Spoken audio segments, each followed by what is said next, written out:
Good morning to all my friend. এখন বাজে প্রায় 5:30 আর দেখো গাইজ আমি পুরো রেডি হয়ে বসে আছি। আমাকে দেখে কি তোমাদের একটু মনে হচ্ছে না যে এত সকালে আমি কোথায় রেডি হয়ে যাচ্ছি?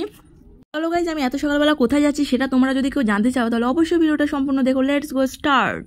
আমি সকালবেলায় নিজেকে এবং নিজের ব্যাগকে গুছিয়ে নিয়েছি। আর এই যে দেখো আমাদের ফ্যামিলি কার, এই কারে করে আমরা ঘুরতে যাই।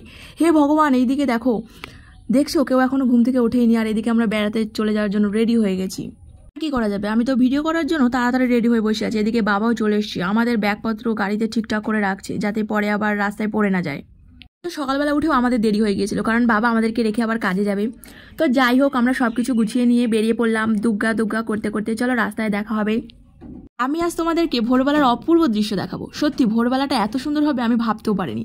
ঘুমময় এই চোখে বাইকে করে যাওয়া, তার উপরে ঠান্ডা হাওয়া আর এই প্রাকৃতিক সৌন্দর্য, উফ, পুরো অপূর্ব। তোমরা এখানে না আসলে হয়তো বুঝতেই পারবে না এই জায়গাটা কতটা সুন্দর। একদম ফাঁকা রাস্তা, কয়েকটা লোক, তার উপরে ভোরবেলা, উফ, একদম দারুণ।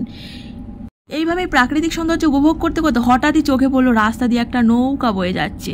বহুদিন পরে নৌকা দেখলাম, তাও আবার এই নৌকা যে দূর দেশে যাচ্ছে না সেটা বলা ভীষণই মুশকিল।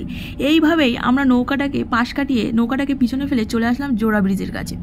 দেখতে পাচ্ছ জায়গাটা, এখানেই নতুনভাবে জোড়া ব্রিজ তৈরি হচ্ছে। তো এভাবেই আমরা অনেকটা রাস্তা কমিয়ে ফেলে আমাদের গন্তব্যের মুখে প্রায় চলে এসেছি। এই যে সরু রাস্তাটা দিয়ে আমরা যাচ্ছি, যার দুদিকে আছে জঙ্গল আর এই জঙ্গলের পাশে আছে খাল যা বয়ে গেছে দূর দূরান্তে।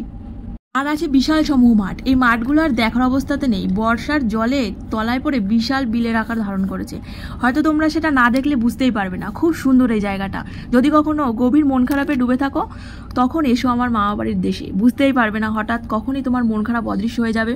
তো এভাবেই আমি রাস্তা খাল বিল দেখতে দেখতে হঠাৎই পৌঁছে গেলাম মামার বাড়ির রাস্তার সামনে। বৃষ্টিতে রাস্তা কেমন পিচ্ছিল ভাব হয়ে গেছে, মনে শুধু একটাই ভয় পড়ে না যায়। তো অবশেষে আমি মামা বাড়ি পৌঁছে গেলাম। তখন প্রায় 6:25। সকালবেলা মামা বাড়ি আসা ব্যাপারটা কেমন হাস্যকর। এদিকে বুনু তো আমাকে পেয়ে মহা আনন্দে রয়েছে। তার উপরে যদি আমি একটু বলি ভিডিও করব তো ও খুশিতে নাচতে শুরু করে। আমি শুধু ওকে বলেছিলাম বুনু একটু ঢং কর, ভিডিও করছি, ব্যাস বলা মাত্রই ও ঢং শুরু করে দিল।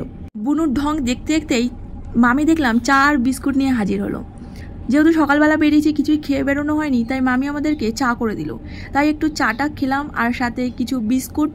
চা আর বিস্কুট খেয়ে এবার আমরা সবাই মিলে রওনা হলাম নতুন বাড়ির দিকে। ওই যে সামনে মা, তারপর বুনু, তারপর দিদা, আমার একমাত্র সতীন, আর লাস্টে আমি। আর এই যে দেখতে পাচ্ছ আমার হাতে একটা ফটো, হ্যাঁ গাইজ এটাই হলো আমার উনি। ওনাকে নিয়ে যাচ্ছি নতুন বাড়িতে। ওনাকে নিয়ে আর কিছুটা পথ গেলেই আমরা নতুন বাড়িতে পৌঁছে যাবো। আর এইদিকে দেখো ফাজিল বুনু কি ফাজলামো মারছে আমার সাথে। আমি কিছুটা পথ হেঁটে নতুন বাড়িতে আসলাম। এই বাড়িতেই আজ হবে কীর্তন, যার কারণে আমরা এত সকালবেলা মামা বাড়ি এসেছি। সব কিছু গুছিয়ে এই বাড়িতে আনা হলো। এই যে দেখতে পাচ্ছ সব কিছু জিনিসপত্র রাখা আছে। আর এই যে দেখো বুনু কত ঢং করবে আজকে তার ঠিক নেই, যেহেতু আমি ভিডিও করছি।